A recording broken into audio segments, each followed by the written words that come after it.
Welcome to this session on digitalizing emerging markets. I'm Zanny Minton Beddoes, the editor of The Economist. My two extraordinary guests need no introduction, but just in case none of you have ever paid any attention to anything, Paul Kagame, president of Rwanda, and Jack Ma, executive chairman of Alibaba. Digitalizing emerging markets, I think, is one of the most important potential opportunities for achieving, I think, what has now been called globalization 4.0, which I'm told is the Davos theme this year. It is probably one of the, if not the most important route to a more inclusive growth in emerging markets and to faster growth and to a successful development. And I'm going to go straight to my guests in a second, but just some statistics which you should know, you probably do know, but I'm going to repeat nonetheless. 2 billion internet users in emerging markets, almost exclusively on smartphones, outnumbering users in developed markets by 2 to 1. And by 2022, according to a consultancy report, I think it was BCG, digitally influenced spending in emerging markets is going to be close to 4 trillion, and a huge number of small businesses, hundreds of millions, able to sell around the world.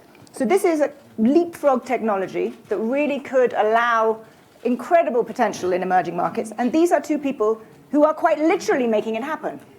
Jack Ma, as you know, Alibaba has 600 million users on its platform, millions of businesses.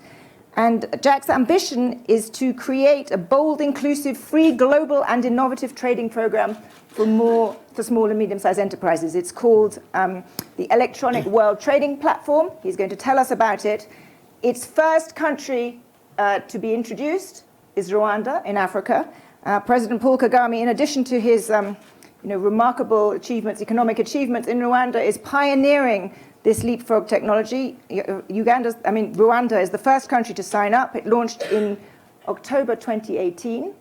So these two people are making this happen. So I think the first question to ask, and I'm going to start with you, Jack Ma, tell us exactly how this works, what the ambition you have for your electronic world trading platform, and how it is going to transform development, which is what you've said it will do.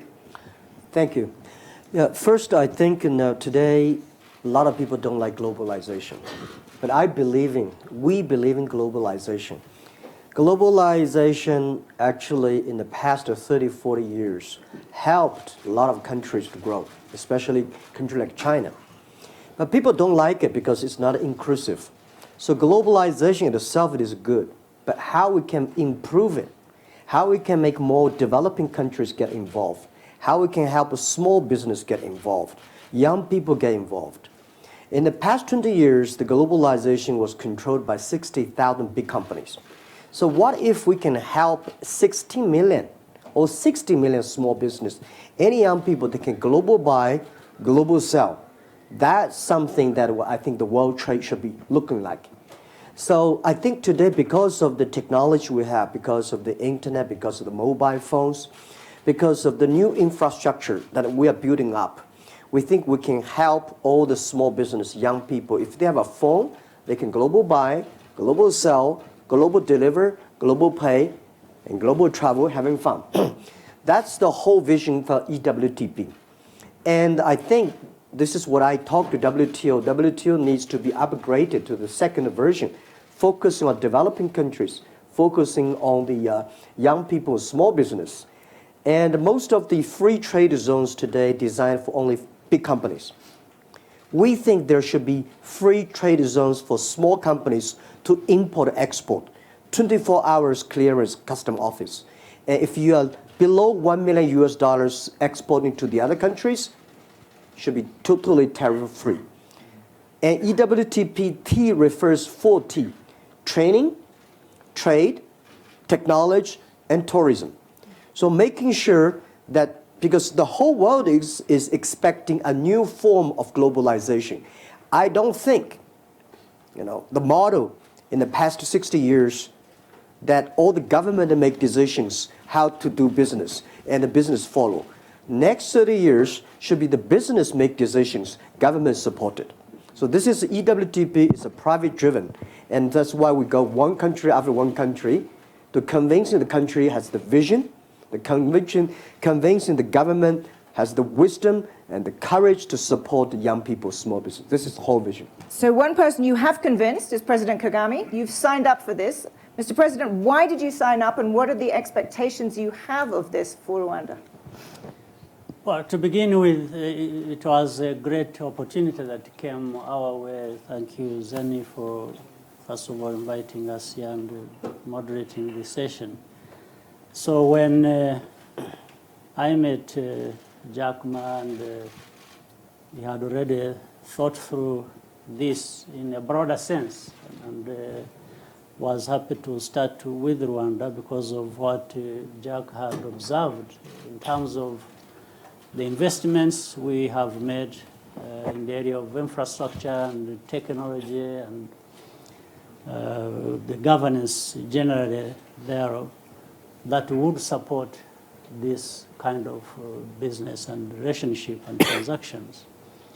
So we have already started, and what is happening on the ground is very exciting because the young people and what Jack has just said, this is a relationship that brings in the otherwise marginalized, levels of society, the young people, the farmers, and this has helped bring them in connection directly with the consumers. Can you give an example? You were telling me earlier about the example of coffee. This initiative was signed in October 2018, so really not very long ago. Yeah. Give us a sense of what on the ground has happened already. Already there is coffee being sold through this e-commerce. To Chinese customers. Chinese customers.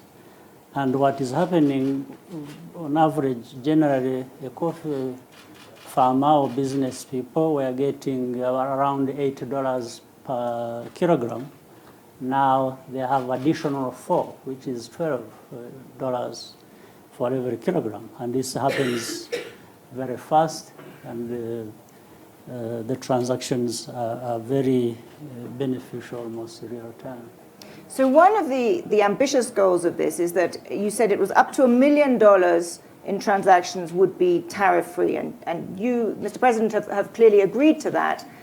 Do you think, why did you do that? Because you think that's an important part of a development strategy? There's no question about it. If you look at the number of people who are going to benefit, the young entrepreneurs, these farmers who are involved in, for example, coffee businesses, it's all inclusive. The small and medium enterprises are benefiting, and these are the majority when it comes to the businesses in any country. You find these ones put together hold more than any other level that you can think of. And where, Jack Ma, what's the scale of your ambition with this? You have signed up a couple of countries so far. You're going country by country, but is your goal to create an alternative global trade system? Well, we want at least giving some values to the new global trade system because of the technology. I never expected that Africa could be so huge. This is in 2 years, I've been to Africa for 3 times. And when we started to sell the coffees, 2,000 packages of coffee, we put online, and within 3 days, all sold out. And I said, wow. And we even did not have a lot of promotions. I giving the some coffee to my friends. They tried it, and they said, Jack, where did you get this? I said, you guess. And I said, Rwanda. I said, are you really? Then we think this year, at least for coffee-wise, we can sell 120,000 packages. And for those young people, when they have mobile phones, not only for computer games, not only for making phone calls, Twitters, they should do business. So that's we think will be covering all the countries. So let's posit you're successful, and this grows and is a big part of trade. It's a lot of countries. Mr. President, would you worry about having a trading system focused on one company? Well, before you worry about that, I am happy that what is happening is more inclusive on the other side of the beneficiaries, where in fact it has more or less democratized benefits in terms of, when I said the small and medium enterprises or other players individually being directly connected with the consumers on the other end and benefiting. I think that's huge. It's like we are here talking about hundreds of millions, later on running into billions of transactions involving more and more people every day in this and benefiting. Before you worry about one individual or one company or two that are doing that, I'm also looking at the benefits on the other end, where the numbers are unprecedented. Would you want down the road other companies to be doing the same thing? I'm not worried about that. I'm worried about Getting the small people, and medium enterprises and individuals. And there are hundreds of millions and billions getting better for what they are doing. So now That's very good. This is what my answer. First, it's not a one company because we can never deliver ourselves. We don't have one people deliver for us. So we have a lot of deliver company for us. We have a lot of payment. The banks get involved. We get a government. But even if one company, if this company can solve the SME problems, young people's problems, job creations, let him do it. That's what I would say. But first, there is no this company in the world. There will be no this one company can do everything. For Alibaba, for eWTP, we said, this is our idea, this is our vision. Nobody believed it. And then we invite people who believe in building it up and get involved. Rwanda is going to be the most important hub, the founding hubs of the eWTP. One day, there are people who get used to that hub. They will be experts sending expert to all the African. So this is the concept. This is the dream. This is not the. I think Alibaba cannot do it alone. We have to partner. Let me give another typical example. We are aware of, say, global pandemics. You know, there have been diseases affecting millions of people, tens, hundreds of millions of people. When we get medicine, if we go to medicine, and the medicine is accessible, it's affordable by the majority, do I start getting worried about the source of this medicine? Do I start getting worried and say, why does this medicine come from one company? No, I'm happy that people are getting treatment and in their numbers, and it's accessible and it's affordable. So for me, from this end, maybe for the other end, it's for Jack Ma to answer that question. I was going to quickly ask him that. But for me, from the other side, I'm happy. I was just quickly, and I'm going to then open to the audience. I was going to ask from the other side, when you talk to other potential partners, and let's be honest, we are in a world of, rising tension on tech matters between the US and China. And as people talk about a splinter net, is your very ambitious global plan viewed in some quarters with more suspicion than you would like? Well, today the world is full of suspicion and full of worries. To me, to us, it's an opportunity. I don't believe over 200 countries, everybody is puzzled. Every country is worried. But Europe is something worried to me because the worried Europe. The worried The worry worries Europe. Right? The European people just worry too much. Privacy, security. Is there any rules? What happened if this and that? So I'm happy President Kagame, he's not following Europe and embrace the future. Because people here in Europe, I was here, everybody talking about how can we regulate it? How can we protect? There's nothing can protect you unless you have the capability of knowing the technology. So that's why we don't go to America first. We don't come to European countries first. We go to the country who believe in first.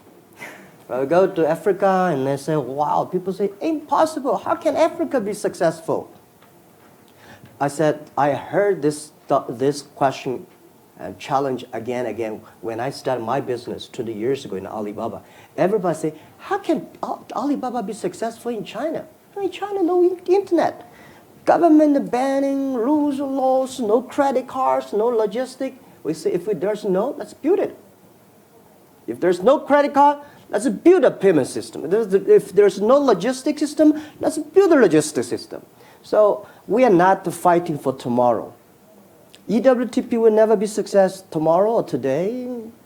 We'll probably succeed in 10 years, 20 years. So we should have, if we have a patience, we believe if you really create value for the others, more people will join in. So this is always we believe. I have lots more questions I'd like to ask you, but I think I'm going to open now to the audience. Yes, gentleman here, second row. Hi, my name is Could you briefly introduce yourself and keep it brief? Hi, my name is Youngmin. I'm global shaper from Korea. Personally, I'm working for Google. I have many questions about tech industry happening right now. As you know, as digitalization is accelerating, we produce more and more in data. But the thing is, the data itself is collected and centralized to specific country and specific company. So how can you solve this like data centralization issue? Thank you. Data center Centralization.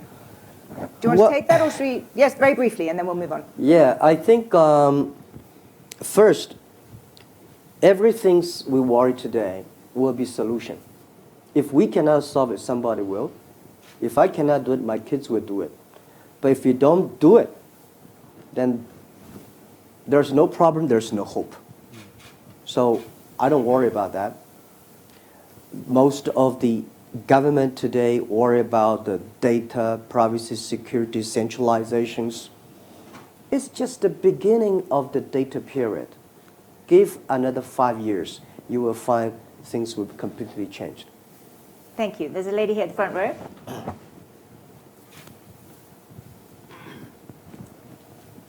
Hi, Maliha Kadir. I'm a YGL from Bangladesh. I have a technology startup where we are doing ride sharing and various consumer-centric services online. So I'd be curious to hear about your experience from the early days of China. If there's one factor that you had to pick that really spurred consumer adaptation where the hockey stick came, what would that be? Well, unfortunately, at the beginning of Alibaba business, no people come to buy. A lot of people come to sell. And we buy all the garbage they sell to tell them it works. And then more people start to sell good things, and then the system goes. Very important is making sure, because first, I remember the first month, we saw a lot of sellers on our site, and the things that we don't know what, nobody will buy them. So we buy them because the price was low, they're testing, so we buy them, put in the other room, we never open it. And then people say, wow, it really works.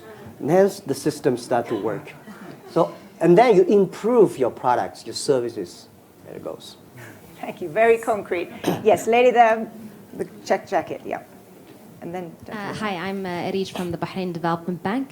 I just sort of have a comment and maybe just sort of a curiosity to say that in regards to being afraid of just one company. I think there always has to be the first person that does it, and then I think that there maybe other platforms will follow.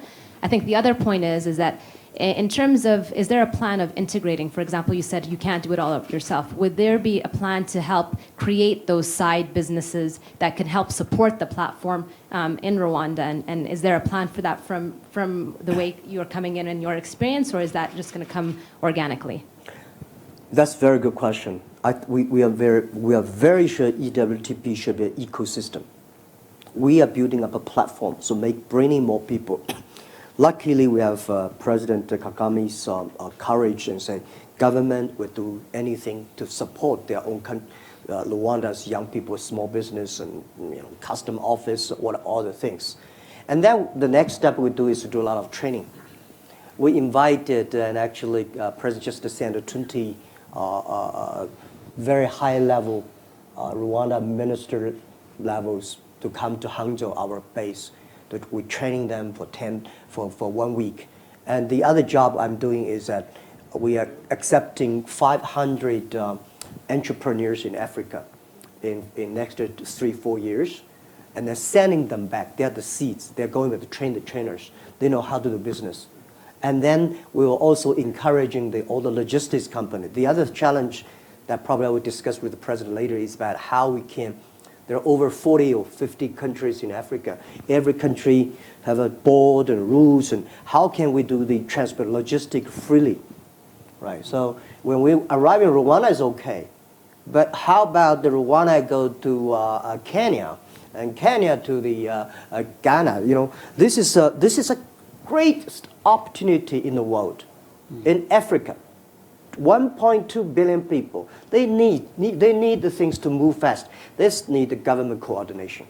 President Kagame, maybe you'd like to add to that, Yes. both on the complementary policies and this really important question of how this works across African countries. Yes, I was going to come to that. If you look at the e-commerce as has been working, and you see, for example, that the online transactions, Africa benefits about $10 billion, and yet these are trillions of dollars on the market.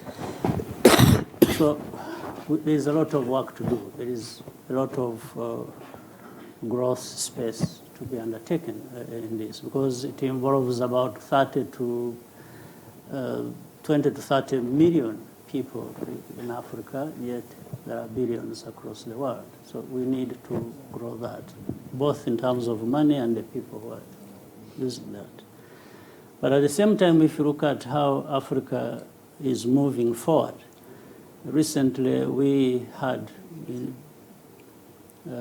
agreed and signed African Continental Free Trade Area, which covers 44 countries of 55. So that's good progress. Yet we are yet to consolidate the 44 countries sort of customs union. But that has implications on therefore, these transactions, as they happen, are playing into a much bigger market. And recently, there's also another move to create a single digital identity that will bring in all Africans and have standardized policies to do with that. All that serves these kinds of... Helps to make that much easier. It makes it much easier. So already things are happening within countries themselves, but then across Africa. So the end goal would then be a free trade area, particularly for small businesses, done with digital identity cards across Africa. Yes. That's a pretty bold goal. Yes, lady here, second row. My name is Funega Munjane. I'm a young global leader from South Africa. I have two questions. Firstly, just to confirm that while at the beginning the flows would be between Africa and China, that this can end up being a platform that helps Africans trade with one another. The second question to President Kagame, what advice would you give to other presidents on the continent who might be reluctant to join the platform? Yeah, so first question, yes, it is from China to Africa first, because China has 1.4 billion people. And China, I convinced my ministers and prime ministers, is give us some chance to test, right? So they say, all right, this is the first time they give us the experience to test. So we import more from Africa. But every hub finally will connect. So we have a hub in Africa, Rwanda. We have a hub in Belgium. We have a hub in Malaysia. We hope from Rwanda to Malaysia to Belgium, in the future maybe Thailand, we'll also do things like that. And then there will be more hubs in Africa. And then Africa internal can go. All the hubs will be connected. That's the plan. Yeah. Mr. President, what would your advice be to perhaps more reluctant presidents? I think the best way to approach it is to, and maybe to deal with any other problem like that, is to show people what they benefit by doing certain things and what they lose by not doing so. this is the only thing we can do. There's another, and I'm sure all African leaders and the other Africans want what works for them, what can benefit them. I think there are many cases we can learn from before where Africans have come together and have agreed to do certain things because they know that is what the Africans want and that's what benefits them. So I think the discussions are already ongoing. This is why in forging an African continental free trade area, there were discussions before that. They understand the implications, they understand the benefits. So that's why so many signed up. In a single day, we had 44 countries, over 55, signing up to that. The others, I'm sure, will be coming on board. Maybe they have different issues they have to overcome as we get along. So it's not that we wait for everybody before we move forward, but we move forward with those who can and want to move forward, but we keep trying to show the others that if we moved together, these are the benefits. If we don't, these ones benefit and these ones don't. So that's what we are doing. Thank you. There was another question here. Yes, lady in the second row, and then gentleman in the third row. It's actually a question to both of you. I'm from India in healthcare, but it's not related to this. Jack Ma, what would be, I love your vision and you make it sound so credible possible, but what is the country risk, the political risk? And that's what I would ask you also. Suppose, at the next president doesn't subscribe to this. That's one. And I think that we've seen that in India, that opened up e-commerce and really adopted it. And all of a sudden, the pressure of the local traders that said, this doesn't work for us. And all of a sudden, they've changed the rules. So what happens at that time? Great question. Jack. Well, that is why I'm quite busy flying around and meeting all the presidents and PMs. And my colleagues said, are you a business people or are you a politician? You're talking to everyone. In Africa, the hope for every developing countries, the 4 E. I say 4 T's and 4 E's. E, first, you have to have education. Every country from now on have to think it through, that the current education system that we teach our kids will not be able to create jobs for our kids in the future. Because robots, artificial intelligence, they will be much smarter. So everything you teach the kids how to remember, how to calculate faster, is gone. So the education. Second E is entrepreneurs. We have to have a lot of entrepreneurs who believe in the future. And the entrepreneurs believe in the future than most of the other. If they do not believe in the future, they will never become an entrepreneur, right? The next is infrastructure, not infrastructure.